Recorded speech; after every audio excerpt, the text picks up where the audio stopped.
Late on the night of February 20th, 1954, the darkness over Palm Springs, California, was pierced by a black presidential limousine. President Dwight D. Eisenhower suddenly slipped out of his security detail's sight and vanished for as long as 12 hours. The White House explanation, an emergency dental visit due to a dislodged crown, was later completely overturned by a revelation that shook the world. The president's disappearance was, in fact, a major event in which a sitting U.S. president directly contacted an extraterrestrial civilization for the first time in human history. This alleged presidential encounter with extraterrestrials was not an unfounded fabrication, but a narrative woven from critical inconsistencies in Eisenhower's mysterious itinerary that night, eyewitness accounts, and persistent rumors of classified documents. Although the government has consistently denied it, for more than half a century, the details surrounding this encounter have continued to be supplemented and cross-validated, making it one of the most consequential core events in UFO history. According to the White House's public statement, Eisenhower's trip to Palm Springs was merely a vacation, during which an unexpected dental emergency forced him to seek immediate treatment, interrupting his schedule. However, when the timeline and situational details are examined closely, this explanation collapses under scrutiny and instead provides substantial support for the possibility of an extraterrestrial encounter. First is the deliberate nature of the itinerary. Eisenhower was known for precise scheduling, yet within a single week he arranged 2 vacations back-to-back. The Palm Springs trip also happened to place him near Edwards Air Force Base, a highly classified U.S. aircraft testing center with extreme external security, making it an ideal location for a secret meeting. This was hardly a coincidental choice. Second is the information blackout during the disappearance. After Eisenhower left the resort by car at 8 p.m. that evening, the entire security team fell silent. For hours, the White House press office was unable to provide the president's whereabouts. At one point, the Associated Press even mistakenly released a bulletin claiming the president had died of a sudden heart attack, only to retract it 2 minutes later and attribute it to a communication error. If this had been a routine dental emergency, there would have been no need for the highest level of information lockdown, nor would such a severe misinformation incident have occurred. This extreme secrecy is far more consistent with the characteristics of a major covert operation. Specifically, one intended to conceal a presidential encounter with extraterrestrials by cutting off all channels of information leakage. The flaws in the dental explanation further reinforce the possibility of alien contact. Several UFO researchers who examined archives at the Eisenhower Library discovered that the dentist allegedly responsible for repairing the president's crown, Dr. Francis Purcell, left no medical records, billing statements, or even the customary thank you letter typically sent by the president after treatment. More critically, Dr. Purcell remained completely silent about this supposed treatment throughout his life. Even when questioned by friends and family, he responded evasively and revealed nothing until his death. This abnormal silence is widely believed to be a direct result of government pressure to keep quiet. It is quite possible that he never treated the president at all, serving merely as a fabricated cover for the extraterrestrial contact incident. The alignment of the timeline itself is another piece of evidence that cannot be ignored. According to the White House, the entire dental emergency would have taken no more than 3 hours, yet the president was missing for nearly 12. The drive from Palm Springs to Edwards Air Force Base takes roughly 2 hours each way, 4 hours round trip, leaving ample time for a meeting with extraterrestrials, negotiations, and subsequent wrap-up activities. Even more striking, anonymous reports from security personnel at Edwards Air Force Base later claimed that multiple unidentified flying objects were seen hovering at low altitude that night, prompting the base to enter its highest state of alert. Shortly afterward, an unmarked black sedan was observed entering a restricted area and did not leave until the early hours of the morning. The vehicle's characteristics closely match those of the presidential limousine. Taken together, it becomes difficult to view Eisenhower's 12-hour disappearance as a mere medical mishap or a spontaneous incident. Rather, it appears to have been a meticulously planned covert operation. The White House's deception, the dentist's silence, and the anomalies at the Air Force Base collectively laid the first clues of this extraordinary interstellar meeting. According to revelations by former Pentagon consultant Timothy Good, He claimed to have obtained testimony from multiple insiders within the US military, allowing him to fully reconstruct the process of Eisenhower's contact with extraterrestrials. At around 10 p.m. on February 20th, 1954, Eisenhower, accompanied by members of the MJ-12 Committee, arrived by motorcade at a classified hangar at Edwards Air Force Base. At that time, 3 disc-shaped, unidentified flying objects had already landed smoothly and were tightly secured by U.S. Special Forces. The extraterrestrials involved in the meeting were referred to as the Nordics, named so because of their strong resemblance to humans. They were approximately 1.8 meters tall, with blonde hair, blue eyes, fair skin, and wore silver, form-fitting suits. They showed no obvious language barriers and were able to communicate with humans through telepathy. The Nordics' primary purpose in contacting humanity was to issue warnings and proposals regarding the nuclear arms race between the United States and the Soviet Union. They stated that the misuse of nuclear weapons would not only devastate Earth's ecosystem, but also disrupt interstellar order, drawing the attention of other aggressive extraterrestrial civilizations. The terms of the deal proposed by the Nordics to Eisenhower were clear and explicit. They said they could provide the United States with advanced clean energy technologies and interstellar travel capabilities, help humanity break its dependence on fossil fuels, and promote the advancement of human civilization. In exchange, the United States would need to take the lead in dismantling all nuclear weapons and publicly disclose the existence of extraterrestrial civilizations to the world, thereby driving a global nuclear disarmament process. They emphasized that this was not coercion, but an effort to protect the survival of Earth's civilization. As the key decision-maker during the US-Soviet Cold War, Eisenhower rejected the proposal on the spot. Under the nuclear arms race framework of the time, nuclear weapons were the core leverage through which the United States maintained its global dominance. Destroying them would mean forfeiting its strategic advantage, leaving the US unable to counter the military threat posed by the Soviet Union. At the same time, publicly revealing the truth about extraterrestrial civilizations could trigger global panic, undermine the governing foundations of nations around the world, and lead to widespread social unrest. As a result, after nearly 3 hours of negotiations, the two sides reached an impasse.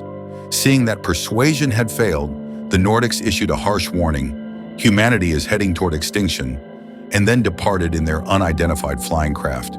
The Nordics also informed Eisenhower that another extraterrestrial race had already arrived on Earth. This species likewise possessed advanced technology and would not only offer the United States anti-gravity systems and clean energy technologies, but would also be willing to share weapons technologies that the Nordics themselves refused to provide. Moreover, they would not demand that the US dismantle its nuclear weapons. However, the sole condition might be far more stringent, and the Nordics cautioned the United States to choose carefully. Although Eisenhower harbored serious doubts, he did not immediately relay this warning to the military's core leadership. Instead, he recorded the matter only in a private memorandum. Later, in the early morning hours, he returned to the Palm Springs resort, disguising his trip as a medical visit.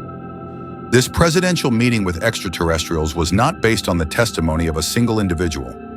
Statements from multiple personnel inside the base corroborated one another. For example, a soldier responsible for on-site security stated that he saw 3 disc-shaped craft land smoothly that night, with special forces sealing off the area in layers. Once the presidential motorcade entered, there were no communications leaks throughout the entire process.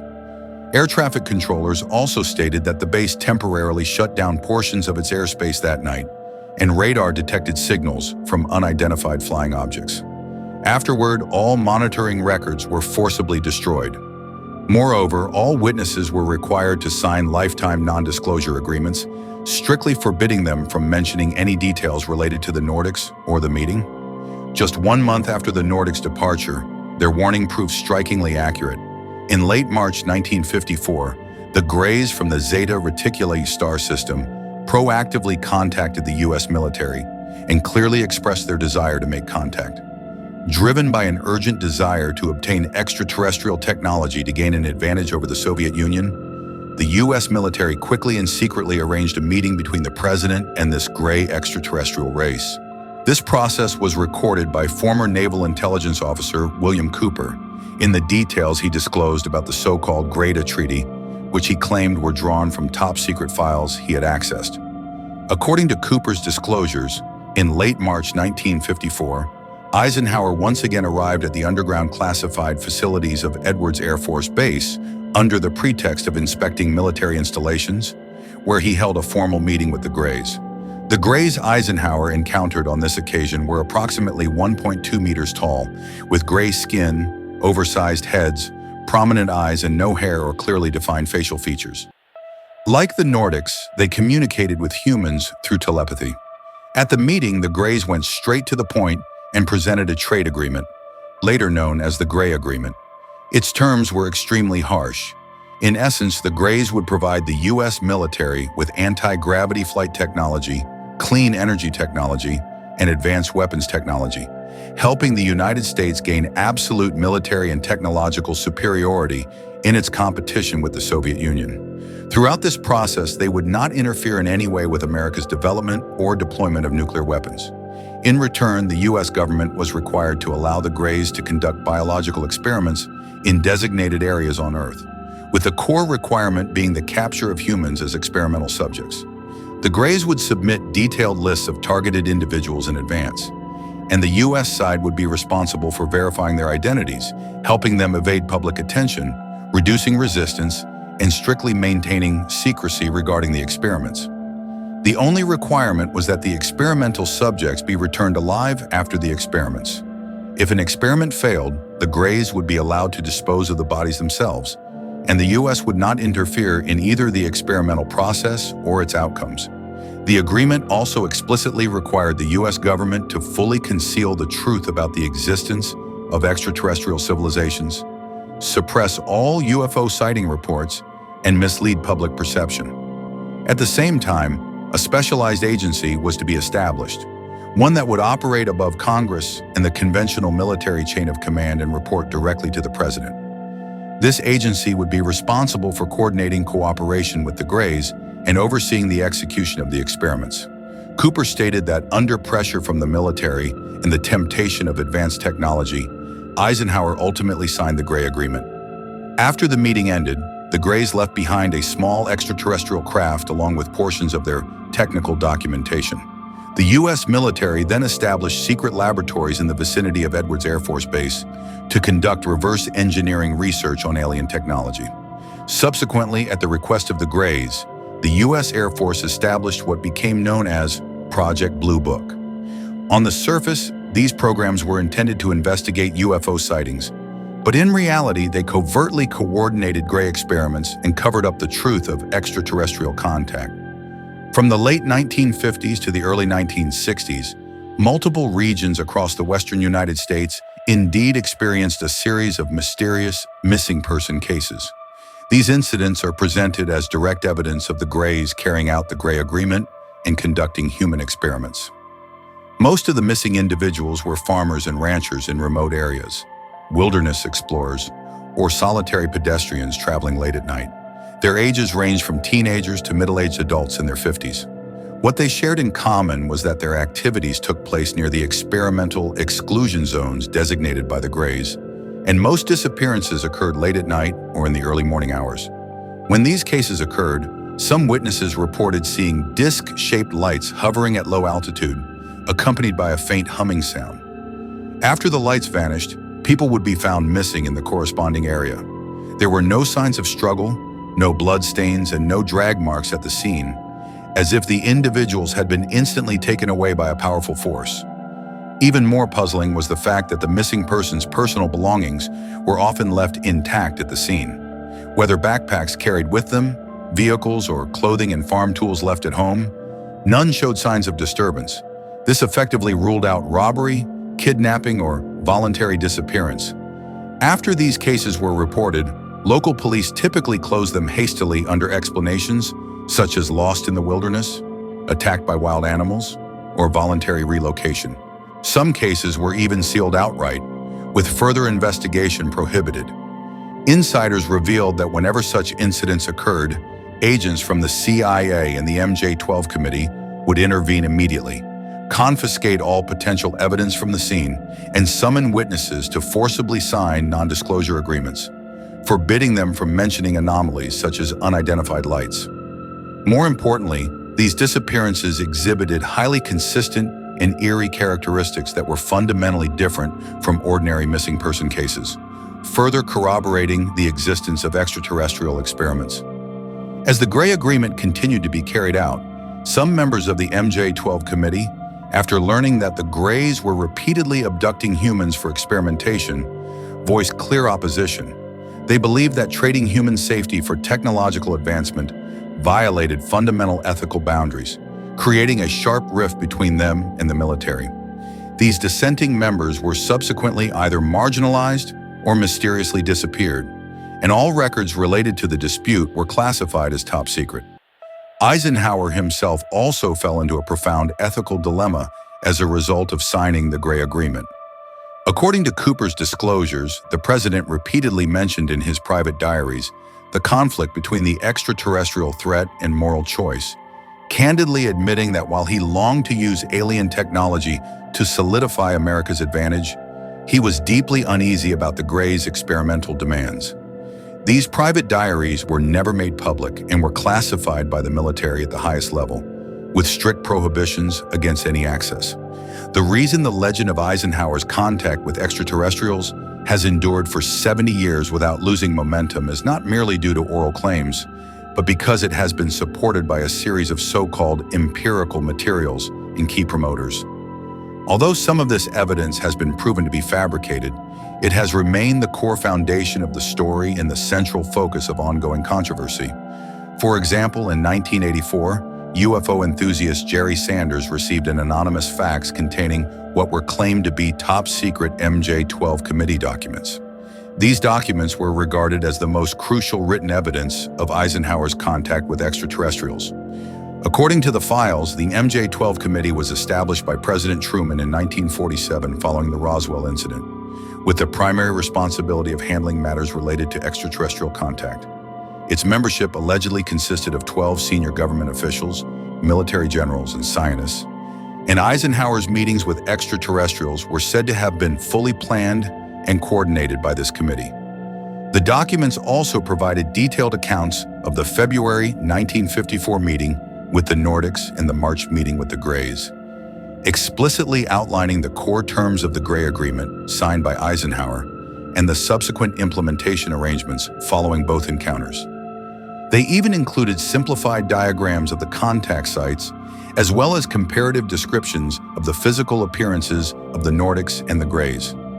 The files further claimed that, in order to conceal these two interstellar contacts, the MJ-12 committee deliberately fabricated Eisenhower's dental emergency records, coerced all witnesses into silence, and comprehensively suppressed the release of information. Although these documents were later determined to be forgeries by the U.S. Government Accountability Office, which cited fatal flaws such as formatting errors, timeline inconsistencies, and mismatched seal styles, they are still regarded as authoritative by supporters of extraterrestrial contact narratives. These supporters argue that the forgery conclusion is merely a pretext used by the government to conceal the truth, and that the genuine original files remain sealed within top-secret archives. Subsequently, the spread of the story through media coverage and pseudo-documentaries allowed the alleged extraterrestrial contact to break out of UFO circles and enter the public eye. In 1995, the pseudo-documentary Alien Autopsy was released, featuring reenactments of Eisenhower's contact with the Greys. Although it was later exposed as a hoax, it nevertheless sparked global discussion. Mainstream media outlets such as CNN and the BBC also covered the Eisenhower contact narrative under themes like analyzing UFO conspiracy theories, which objectively expanded the reach of the legend. With the arrival of the internet era, UFO forums and conspiracy websites continuously supplemented details of the alleged contacts, linking the event with the Roswell incident and the MJ-12 committee to form a complete narrative framework. This process further solidified public perceptions of the event. Faced with the ever-intensifying contact legend, the U.S. government, Eisenhower's family, and mainstream academia have consistently taken a skeptical stance. They have issued a series of rebuttals addressing the core evidence and details of the alleged contact, creating an ongoing legend versus rebuttal debate. The central point of contention between the two sides has always revolved around the authenticity of the contact event. For example, Eisenhower's son, Brigadier General John S. D. Eisenhower, repeatedly publicly denied claims that his father had contact with extraterrestrials. He stated that his father was a pragmatic man who never mentioned anything related to aliens. During the February 1954 trip to Palm Springs, John said he spoke with his father by phone, and his father's tone was entirely normal, showing no signs of unusual circumstances. John also emphasized that the dental emergency was a real event, but it had been overinterpreted by the media and conspiracy theorists. Every aspect of his father's itinerary was fully documented, and there was no secret alien contact, as alleged. John Pankratz, an archivist at the Eisenhower Library, reconstructed a complete timeline of the president's activities to refute the alien contact claims.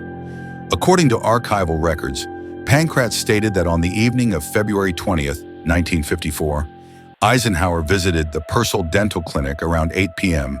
due to a dislodged crown and returned to the resort around 11 p.m. to rest. The following morning, he attended church services and subsequently participated in a media interview. All events were corroborated by aides, security personnel, and church staff, with no indication that he had traveled to Edwards Air Force Base to meet extraterrestrials. The U.S. Air Force also publicly released the February 1954 flight logs and security records from Edwards Air Force Base. These records showed no landings of unidentified flying objects that night, nor any record of the presidential motorcade entering the base. A spokesperson stated that base security was extremely strict, and any unauthorized personnel or vehicles would have left detailed records. The so-called alien contact event does not align with base security procedures and is entirely fictitious. Despite the abundance of official rebuttal evidence, the contact legend has persisted for 70 years. Its enduring power lies in its focus on the central idea of Eisenhower meeting extraterrestrials, which taps precisely into the public's curiosity about the unknown and skepticism of authority. By continuously adding details and refining the narrative, the legend has maintained remarkable vitality and has remained tightly centered on the alleged contact event, making it impossible to fully disprove.